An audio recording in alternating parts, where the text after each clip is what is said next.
This week on Pitt Beyond the Script. You beat Louisville on Saturday, 23-20. How do you evaluate Saturday? It was a win, you know. Really just worried about that one win. It's nice to be 3-0. Sort of an overview of their victory over Louisville, another ranked team. It's a big win against an explosive team. Panthers held them to 223.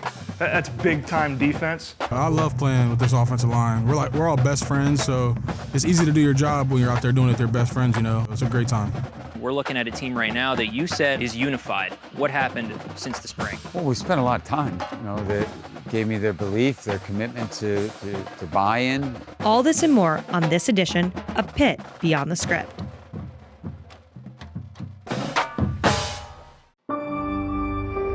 What a beautiful afternoon. This is a great fall afternoon. The temperature will be in the upper 70s, already in the 70s as we get ready to kick it off. And Pat Bostic, your take on the uniforms. Very interesting. A tip of the hat to the steel industry. Yeah, tip of the hat to the steel industry, tip of the hat to the Cathedral Learning. Obviously, a lot of steel involved in building that majestic building. They're cool looking. The players love them, and that translates into playing well today.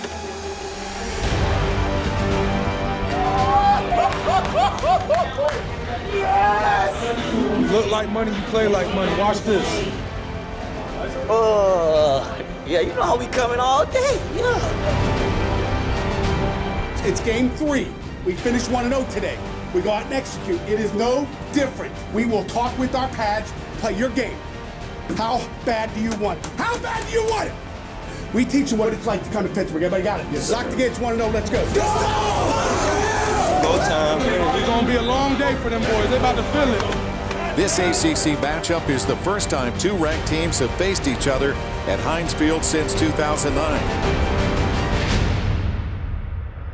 There's a handoff to Vincent Davis, finds a crack. Out in the left flank is Jordan Addison, the exciting freshman. Ball is down, the kick is on its way, and the Panthers are on the board.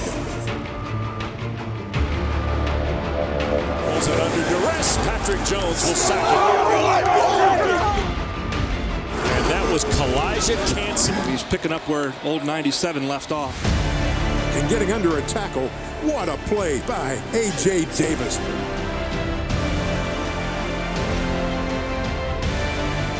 Here's Pickett. Pass and catch for the touchdown. And the Panthers get that lead into double digits.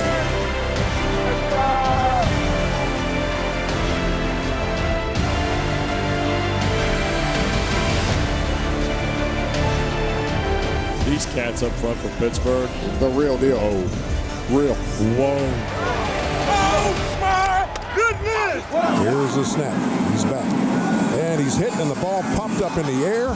They're rolling it. It was a fumble. Cardinals ball. Rolling on the field. So it wasn't a pass. Recovered by the defense. Oh, that's not good. First down. Cunningham wants to throw and open in the end zone for the touchdown is Tutu Atwell, and the Cards are in front. What a turn of events. Well, how about that? Kenny Pickett hits it with a little hesitation, and then takes off and gets the corner. Taysir back to the 25. He spun off, stayed on his feet. He's going to go to the end zone, and it's going to be called a touchdown. Guys, let's just do what we do, right? You know what I'm saying? They're going to come up with some new stuff here in the second half. We start fast, guys, making plays. Get a turnover. Louisville will start 1st and 10 at their own 25-yard line.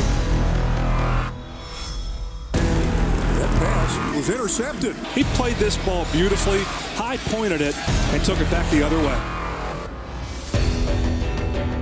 The Panthers turn a pick into a field goal, and they lead it over Louisville 23-17.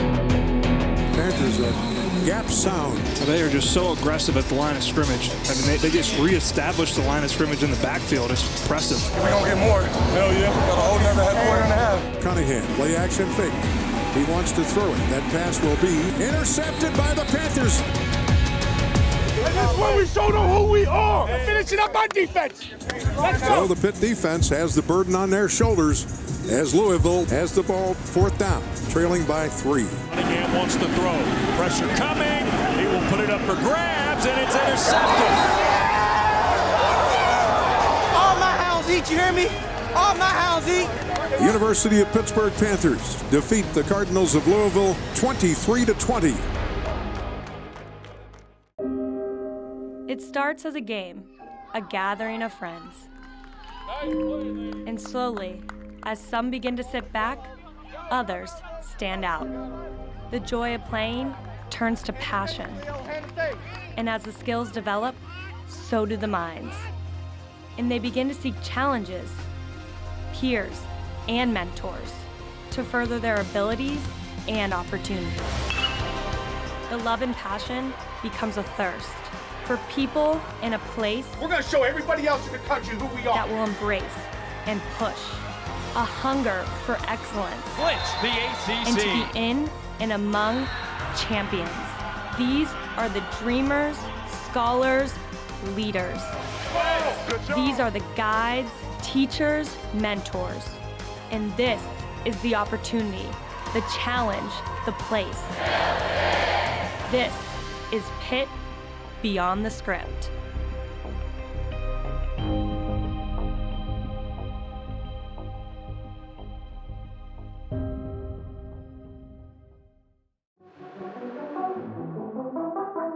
You look like money, you play like money. Watch this.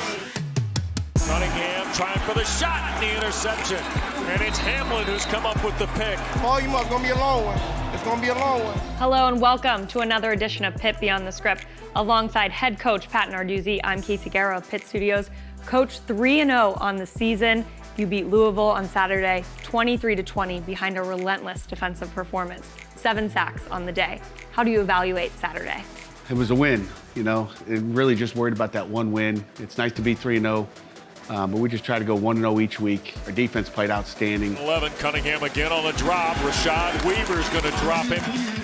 Our offense did some great things, and special teams were really lights out for the day, except for a fake punt, which I blame on myself. That's all right, though.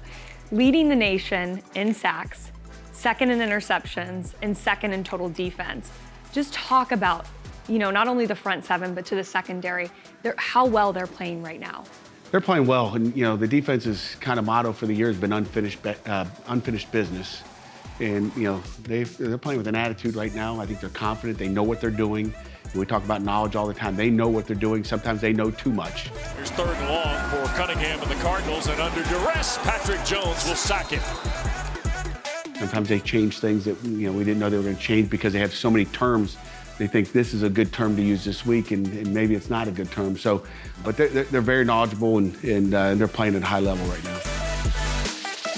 I'm going to move on to the secondary a little bit. Cornerbacks, Marquez Williams, you have Jason Pinnock. We knew what we were going to see from Jason Pinnock mostly. I mean, he's an older guy, but how important is it? They both get interceptions, and I need to mention Marquez Williams' first interception as a Pitt Panther. And now 2nd and long, and now Cunningham trying to go up over the top, and it's intercepted, and it's picked off, and coming back is Marquez Williams with the interception.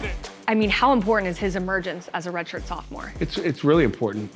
With Damari Mathis being out, we were looking for that guy to take that thing over, and he's really taken it by the horns. He's proven, in his tackling and his coverage skills, and then in his ball skills, that he's meant to be out there and play. And that's, we thought that when we recruited him. We've been waiting. He's been behind some good football players with Dane Jackson and Damari, and his opportunities right now, and he's taking full advantage of it. Well, they're certainly causing havoc, like you said. Moving over to the offensive side, Kenny Pickett, Jordan Addison, great game, but we have to talk about Taysir Mack. Big heads-up play on that touchdown. See what Pickett has planned. Cards bring a couple extra guys. There's the throw, Mack the catch, a 1st down. Taysir Mack to the 25. He spun off, stayed on his feet. He's going to go to the end zone, and it's going to be called a touchdown. How great is it to have him back in this lineup? It's great, because coming into the season, that was the one guy, him and Jared Wandy said we can get the ball to.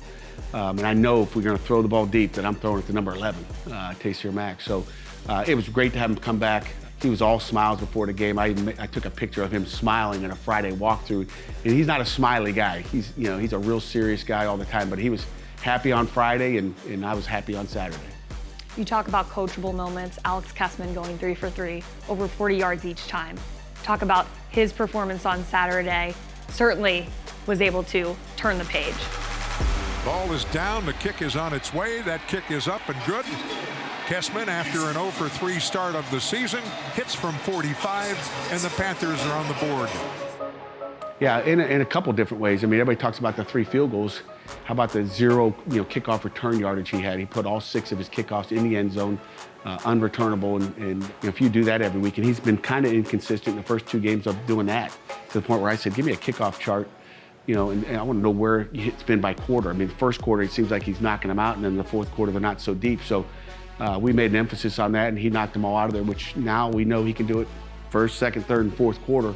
So expect those touchbacks every time. And again, the field goals, I'm just happy for him. It's not an easy thing. That's a tough position. Probably the tougher, position of anybody out there, including a quarterback, because you're going out there for one play. You're not in a rhythm. You come off the sideline. You're kicking a net a couple times, and there's a lot of pressure to kick a field goal. It's not easy. And anybody that's ever golfed, sitting at that tee box, having a bunch of people watch you at the tee box, later on hole number 7, I can drive a lot better than I can drive on hole number 1. Okay.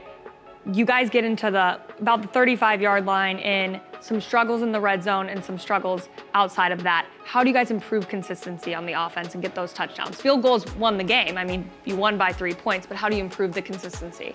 Yeah, I mean, we can knock people out in the red zone if we, do a better job both offensively and defensively. We both had 2 sudden changes across the 50 to get it done, and the offense came away with 6 points, which we'd like 14, and defensively we gave up really 10 points down there with a touchdown and a field goal. We just got to continue to focus on it. We're going to get a little extra work in the red zone this week and just try to make sure our guys are more prepared for that area of the field. That's what I was going to ask. You're going to focus on practice this week, or you trust your guys can execute moving forward? We're going to practice it just like we always do, but with a little bit more emphasis on what we do in the red zone. All right, well, thank you, Coach. We have more to come. We're going to preview NC State when we resume on Pitt Beyond the Script. A 1, a 2, a 1, 2, 3.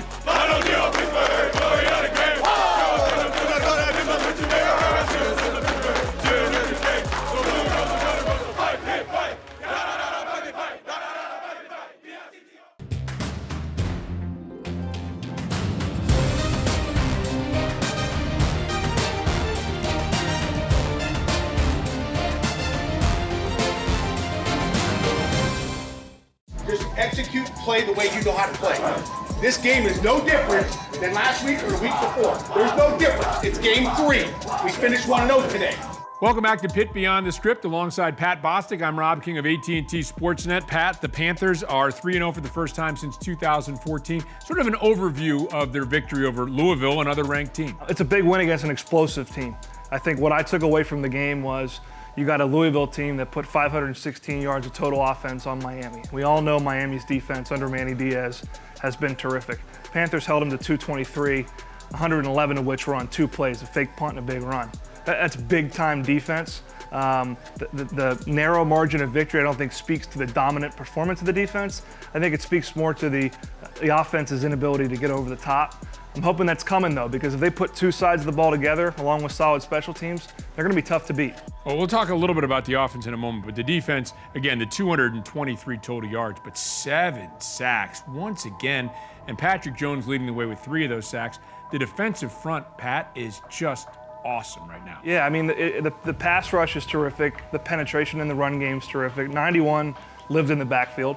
Rashad Weaver played big. He had a strip fumble that they almost got on the first possession of the game. Deslin Alexander makes plays. Kalijah Cansey makes plays. They're all over the place. Keyshawn Camp. They're all over the place. They're aggressive. They take the game into the opponent's backfield, both in the run and in the pass. And I think the cumulative effect, not only of the sacks, but of the hits, got to Malik Cunningham. And as a quarterback, as someone who's played that position, it's not fun getting hit every time you drop back. And anyone that plays this Pitt defense is going to have to be prepared to get hit by a whole host of Panther defenders. And now Cunningham trying to go up over the top, and it's intercepted. Coming back is Marquez Williams with the interception. And the defense on the field to end it with Jason Pinnock getting the interception at the end. Big play. Felt bad for the quarterback, obviously. Got hurt, and we're worried about him. Sounds like he's going to be okay. But you close it out with getting a turnover. I mean, that's big time. 3 picks on the day, too. We don't talk about that. That was a great pressure pick on a 4th down. Marquez Williams' interception was big. I thought the play of the game was Damar Hamlin's pick. Because Kenny Pickett had just thrown a red zone interception, and you're feeling like, oh, here we go. Momentum switches, and then a senior makes a big-time play. Just robbed the quarterback on a deep in route. And that pick was the play of the game, and I think gave the Panthers the edge they needed. Cunningham trying for the shot and the interception. And it's Hamlin who's come up with the pick. Let's talk about that running game because it is an element that wasn't there last year. Of course, we knew a couple years ago they lived by the running game. It seems like it's a bigger addition this year. And again, if they can get the two parts together with that improved looking running game, this could be a formidable offense. I think they know who they are more this year. I mean, you don't have a fullback. 2 years ago, you're coming off having 2,000-yard rushers. Mark Whipple comes in, pro-style offense. We want to try to have a fullback. We don't really know who the tailback's going to be. We got A.J. Davis. Let's try to be who we were a year ago and add a new passing game. I think this year they know they're going to spread you out. They got plenty of talent in the perimeter, so they focused more on the one-back runs. Sure, they'll get into the 3 tight end, 2-back personnel, but focused more on the one-back zone runs. A little bit of quarterback run sprinkled in there, zone read. I think that has allowed them to marry their run and their pass game together. I love the fact that they focus more on the one-back run, and I think that's only going to help them moving. You talk about talent. How about Jordan Addison, the freshman, continues to be impressive. 7 catches in each of the first 3 games. 7 catches, 7 catches, 7 catches. Now he has 21 in the year. And I tell you what, 2 of them were not routine. I mean, the sideline catch when Kenny rolled out to his left under pressure was tipped, almost thrown into the hands of a defender. He caught it under bounce for a big first down on a third down conversion. And then the other one, again, going to the left sideline, Kenny threw an out route to him that he caught on his back hip. I mean, these are not easy catches. What impresses me most about him is the poise and the route running. Sometimes young guys get in and they're so eager to get the ball, they cut their route off short, they're undisciplined with their break or their stem, and they're out of position. They cover themselves up by running an improper route. Jordan Addison's routes are crisp, they're clean. He is as advanced a freshman receiver as I've seen since Tyler Boyd. NC State defeated Wake Forest in their first game of the year. That was a quality win for them because both those teams were picked at about the same place in the conference in the ACC poll. Then they really got worked over by a Virginia Tech team that was missing 23 players. What do you make of this NC State team, and what does the mental approach for the Panthers have to be going into this game against the Wolfpack? I think NC State's physical enough with wanting to run the ball offensively that if you come in and think you're going to roll over them, you're having the wrong mindset because they're going to come right at you. They got 2 big tailbacks that they want to run at you. If you think you're going to have it easy against this team, you're wrong. If you have the right approach and your approach is to get better and maximize your potential, they should go in and win this game. All about this Pitt team wanting to get better and improve on themselves, regardless of who the opponent is. But make no mistake, NC State can beat you if you don't play your game. Pat, thanks very much. Look forward to the call coming up on Saturday. Thanks, Rob.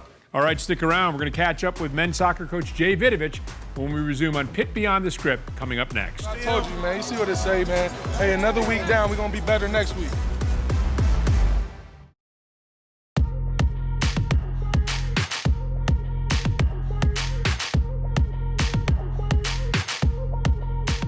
Welcome back to Pitt Beyond the Script. Kevin Wheeler from Pitt Studios, Jay Vidovich, head men's soccer coach, catching up with you here, Jay. Heck of a start to the season so far. What do you make of what's going on in the early going? Chaos, just kind of adapting to everything. It's been just appreciative as well. So chaos is just getting used to everything and all the changes that are going on, and then just the appreciation of being out on the pitch again and being able to practice and play. Just so excited by that. Ranked for the first time since 2002. Most all ACC selections in program history. First time beating a #1 team against Virginia. First time hosting an ACC tournament game. First time reaching the ACC tournament semis. First time getting in the NCAA tournament since 1965. And of course, it all culminates with that first NCAA tournament game, first win in program history. As you continue to notch all those things off of your list at Pitt, what does that mean? That we can do it. It's just another opportunity to play another, to take it to the next one. So it's like those firsts, can they become seconds and thirds and make it, consistent, consistency that this is what the program's about. Just real proud, I guess, also of the guys who bought in from the beginning and they stayed the course, and the things they've done for the university and for the program, for my career. It's been great to build it again. So it's good.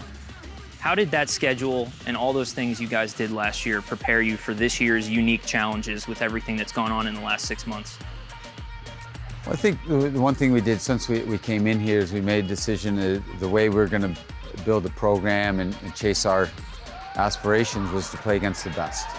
And it was our first year we came in here. We played some of the top teams. We changed our schedule around. We We really amped it up, and last year, the same thing. So playing against the best, plus playing in the ACC, I think it just, the ambitions of the guys, the lessons learned, were tremendous, and I think, it just pushed the guys in that they understood what we were trying to do. Like during the shutdown period, the pandemic issues of not being around here, the Zoom calls, all those things, having to work out on your own. I think they just handled it because they knew what their ambitions were. They had the experience of some success, and they knew that they were just hungry for it. And here comes Dexter again up top. It's a 2-on-1 for Pittsburgh. Dexter fires and scores again. Look at this. The Panthers are just having so much fun. This is what you want to see from a soccer team. Finally gets to play on their home field after months of being away. You did talk to me earlier in the season here about how your team was in a rough spot culturally at the end of last year and then in the spring. But then all of a sudden, we're looking at a team right now that you said a couple of weeks ago to me is unified. What happened since the spring? Well, we spent a lot of time. We spent a lot of time on Zoom calls, and the guys gave me their belief, their commitment to buy in, and as coaches, we tried to make things very clear in terms of what we wanted on the field and what we wanted off the field and what we wanted to look like, and they've given us our confidence, or they've gained confidence from doing it. So, yeah, it's much better. It still has a long way to go. I really, once again, going back to like the older guys who have been here for a couple of years, just teaching new guys what it means to be part of Pitt and what it means to try and push the envelope here and the success, to keep chasing success and doing it better. That'll do it for us with Jay Vidovich, head men's soccer coach. Coming up next, Casey Garrow from Pitt Studios sits down with Pat Narduzzi. Pitt will get a win in their first game of the season. Jay Vidovich really taking this Pitt team to the next level.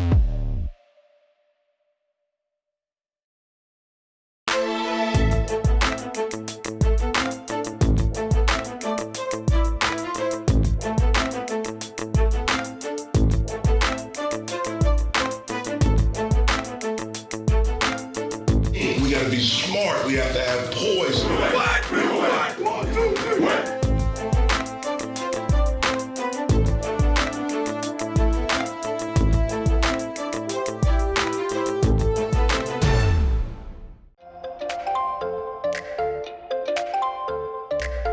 Hey Panther fans, you showed us what it means to hail from home. Keep sending us your photos each week for a chance to be in next week's show.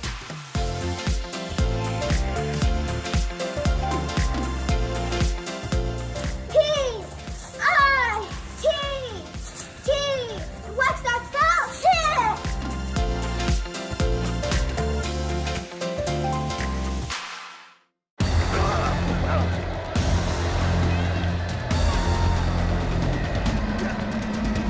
I love playing offensive guard. It's gritty. I got third team All ACC. That was my first year ever playing, so now I just want to be All-American. You just got to embrace your role, accept it, and do your best. I'm happy to have the opportunity to still play. At first, we never thought we'd get here. We never thought this was going to happen. It's a blessing. I'll probably say the weirdest part is just not having a crowd. Like, you feed off the crowd, the energy, and wearing a mask all the time. It's tough, but if you got to do it to play, that's what I'll do. I love playing with this offensive line. We're all best friends, so it's easy to do your job when you're out there doing it with your best friends, I love playing next to Jimmy. I love playing next to Carter. I love playing on the line with Jake and Gabe, so it's a great time. Jimmy Morrissey, that's my brother. Honestly, my brother from another mother. We talk every day. We hang out all the time. We push each other, so I appreciate Jimmy. The thumbs up is like a fake it till you make it, If you're having a bad day, if you're having a good day, thumbs up and a smile might get you through it, On me, sit up, back, kick! I love playing for Coach Borbs. The thing I like about Coach Borbs is the things we do in practice, you see it in the game, you see yourself getting better. We actually got like a little Borbs book up in the O-line room, all his sayings. Like if we're having a bad day, he'll snap like, this isn't a ham and cheese operation, this is big time football. So everybody get going. I feel like this is the biggest running back group we've had where everyone's able to play and contribute. What you can appreciate, they all work hard, they're all pushing each other, they're all fighting for that number one spot. And that inspires you to be better, as an offensive lineman and want to block for those guys. Going to run, that's going to be Vincent Davis, 25-20, 15-10. Vincent Davis is in for the touchdown. I'm Bryce Hargrove, and you're watching Pitt Beyond the Script.